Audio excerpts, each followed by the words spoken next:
Nemislar mashina minishni bilmaydi ekan. Hadi. Qizil chiroq yonib turibdi. Bu yerda na kamera bor. Choraqa o'tib ketaver. Bilasanmi?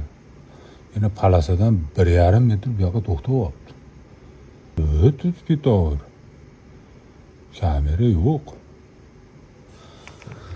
Umuman mashina minishni bilmaydi bularchi. O'zbekistonda 100 dan ortiq jarima borda. Qoidabuzar ashuncha. Germaniyada 200 dan ortiq jarima bor transportlarga. Qoidabuzar yo'q. Bular ham jarimalarni qo'llanishi bu haydovchilar, qoidabuzar haydovchilar ko'pligidanmikin deyman. To'g'ri.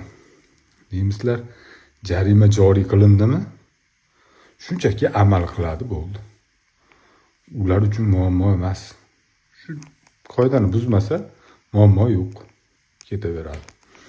Ateydan qo'yib oldi, unday qilib oldi, bunday qilib oldi demaydi. Mana shu yerda men ko'rganman.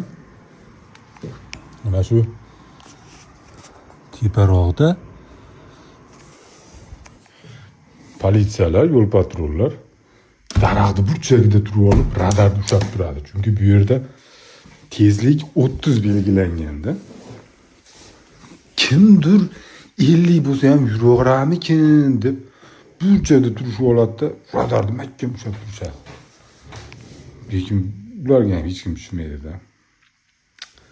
Shu ham mashina minish bo'ldimi deyman.